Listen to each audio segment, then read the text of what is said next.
Alma lifted her head, startled, when out of nowhere a tiny lion cub tumbled from above. She couldn't figure out where it came from, but one look at its helpless little face made it impossible to abandon in the wild. So, against all logic, she carried it home. Just as she was about to shut the door, a large white wolf slipped inside, carrying a pup gently in its jaws. It settled wordlessly in the corner as if it belonged there. Alma froze in confusion. She had seen this wolf before, during one of her forest walks when it appeared suddenly from the trees. Back then, it hadn't been hostile. Its eyes had held something closer to a plea. Now she noticed the truth. A rope net still tangled around its body, restricting its movements. Something in her scent, or perhaps the faint trace of her grandfather still clinging to her jacket, seemed to calm the wolf. Alma remembered an old video her grandfather had left behind, one that featured this very creature. Slowly, she removed her jacket and placed it near the wolf, then cut through the net with her knife. The moment it was free, the wolf slipped out into the night without even a glance. Strangely, Alma felt no regret. Freeing it had filled her with quiet happiness. But the wolf came back. This time, it carried its pup into Alma's home and refused to leave. Alma sighed. Her peaceful house now felt like a wild sanctuary. All she had wanted was time to rehearse for her piano exam, yet suddenly she was surrounded by animals. She considered calling the authorities, but her phone had no service. Soon, 2 wildlife officers knocked at her door, asking about the lion cub. They explained that hunters had killed its mother and the cub had been sold to a circus. During transport, a crash sent it tumbling into the branches of a tree, then into a bird's nest, before fate eventually dropped it into Alma's arms. She thought about giving it up, but once she learned it was bound for a circus, she changed her mind. She couldn't bear to let another soul be taken from its family. Alma had already lost her parents when she was young, and just days earlier, her grandfather too. Back inside, she found the white wolf nursing its pup. To her shock, the little lion cub waddled over and began to feed as well. The wolf didn't stop it. It simply accepted the cub as its own. Alma's heart swelled at the sight, and she silently promised to care for them both. In the days that followed, the 2 youngsters became inseparable. They wrestled, tumbled, and filled the house with life. The white wolf returned each day like clockwork to feed them. Alma captured everything on her phone, unable to resist preserving the joy. Wherever she went, the cubs followed. When she played piano, they gave her space. When she stopped, they glued themselves to her side. Together, they wandered the woods, splashed in rivers, and watched the sunset glow on the horizon. At night, they curled around Alma, keeping her warm. Then came the day of her long-awaited piano exam. She told the cubs to behave, promised she'd return soon, and left a window open for the wolf. Her performance went flawlessly. She stood out among the competitors and earned her place with the Los Angeles Symphony Orchestra. Her dream had come true. And yet, standing on that stage, Alma realized her heart was still with the little family waiting for her back home. Now that Alma had secured her spot in the orchestra, she faced a painful truth. She could no longer stay and care for the 2 little ones. The wolf pup still had its mother, but the lion cub only had her. Alma began searching for a safe place where it could live. But fate had other plans. One afternoon, while the white wolf was out hunting, it crossed paths with staff from a conservation center. They raised their tranquilizer rifles, and within moments, the wolf was captured and taken away. When Alma returned home, she was stunned. Her small house was a wreck, turned upside down by the cubs in a frantic search for food. And worse, the white wolf was nowhere to be found. Panic surged through her. She ran outside, calling and searching, but no matter how far she went, there was no trace of the wolf. Defeated, she returned and fed the hungry youngsters, though her heart was heavy with worry. Reality soon pressed down on her. Between her demanding career and the constant care the cubs needed, Alma knew she couldn't manage both. Reluctantly, she decided to hand them over to the wildlife agency, hoping they would have a better life. But that night, as if sensing her plan, the two little ones crawled into her bed and clung to her as though begging her not to let go. Alma's resolve crumbled. Tears welled in her eyes, and she silently swore she would never abandon them. The next day, Alma walked away from her job at the symphony. Instead of pursuing fame, she chose motherhood, raising the wolf pup and the lion cub as her own. She gave them names that carried her lost dream. The wolf she called Mozart, and the lion cub, Dreamer. Through them, her music would live on. And strangely enough, Mozart seemed born for it. He even pawed at the piano, producing melodies that made Alma laugh and cry. Time passed quickly, and as winter blanketed the forest in white, the two grew into strong, magnificent creatures. They chased each other through the snow, their energy endless. Alma cooked hearty meals for them every night, though keeping up with their appetites was no small task.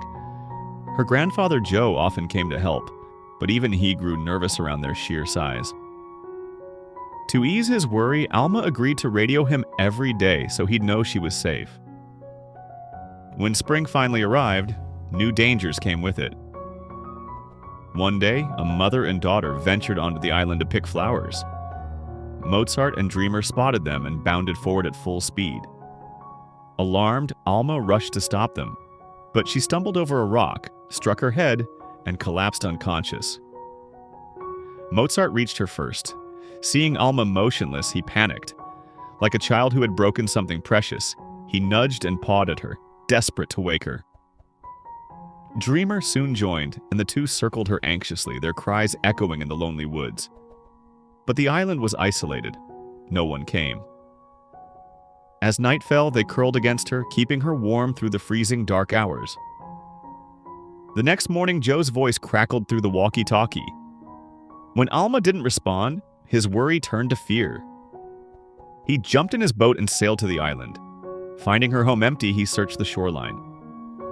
A sudden howl from Mozart guided him, and soon he spotted Alma on the ground, flanked by a wolf and a lion. Terrified, Joe dared not approach. Instead, he called the police. Alma was rushed to the hospital, where doctors told her plainly, without Mozart and Dreamer's warmth through the night, she would have died. But Joe's emergency call also sealed the cub's fate. Conservation officers arrived soon after. Mozart was taken to the Wolf Center, where he was finally reunited with his mother. Dreamer, however, wasn't so fortunate. He was sent back to the circus. There, under the cruel hand of the ringmaster Alan, Dreamer's nightmare began. Alan declared to his son, Rafa, that to break a lion you had to make it fear you. Then he cracked a whip across Dreamer's back, each strike searing into his soul. Meanwhile, Alma could not rest.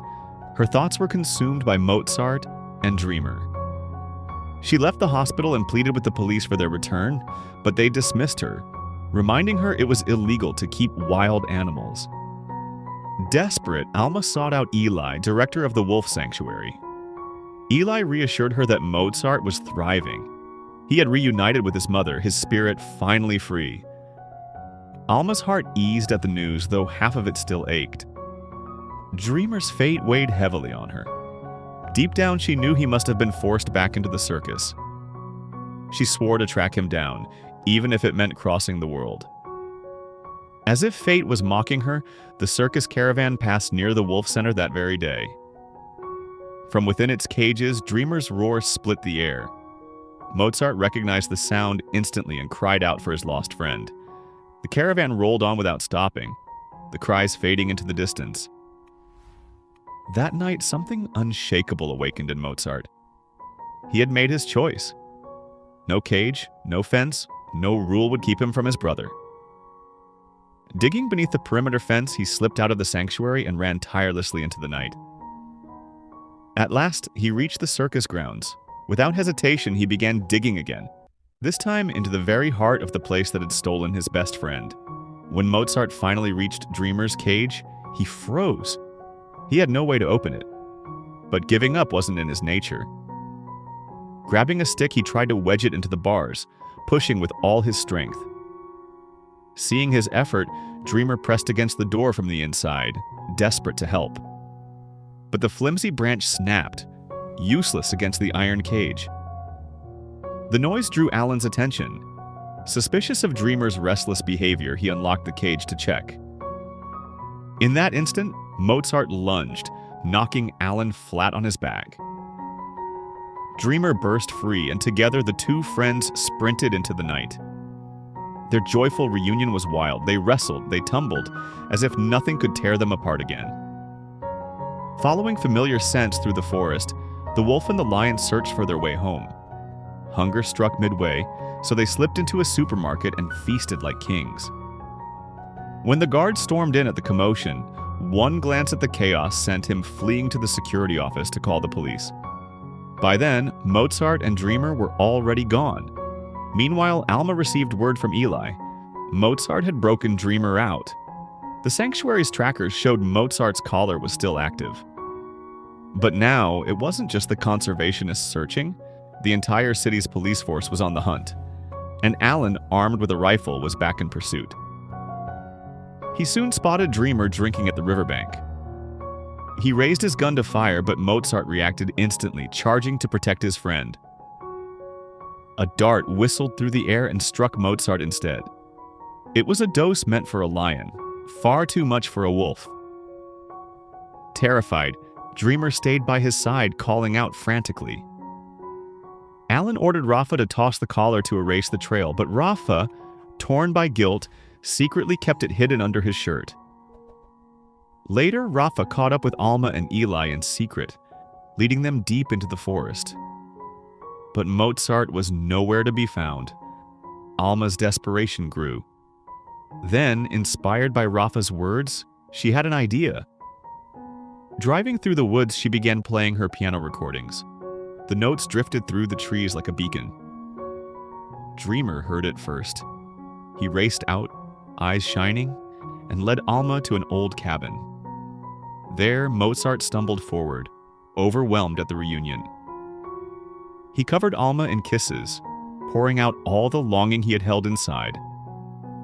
Alma's heart nearly burst. Her family was whole again. But the moment didn't last. Alan appeared, rifle raised, demanding Dreamer back. To his shock, Rafa stepped in front of him, blocking his path. Before Alan could react, the police arrived. Chaos erupted. Alma wasted no time. She hurried Mozart and Dreamer into a hidden tunnel beneath the cabin.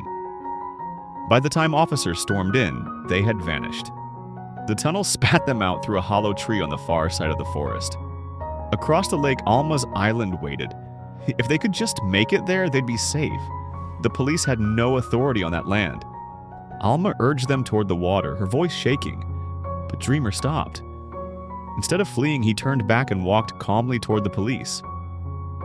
He was buying time for Alma and Mozart to escape. Shots rang out as Alma pulled Mozart into the water. Her chest ached with fear. Had Dreamer been hit? She reached the island, her heart heavy with grief. Yet Mozart stood by the shore, refusing to move, eyes locked on the other side as if waiting for someone. Suddenly, the bushes rustled. Out stepped a familiar silhouette. Dreamer, alive. He had escaped. Mozart ran to him, their reunion a blur of joy and relief. Everyone who witnessed it was moved to tears. On that island, the wolf and the lion would finally live free. Their bond proved something greater than instinct. Love could bridge even the deepest divides. The sun dipped low, painting the horizon in gold. The breeze carried warmth instead of cold. Alma realized then, whether human or animal, love was the truest song of all. From that day forward, Mozart, Dreamer, and Alma built a life together, one filled with music, laughter, and freedom. This isn't just a story, it's a truth.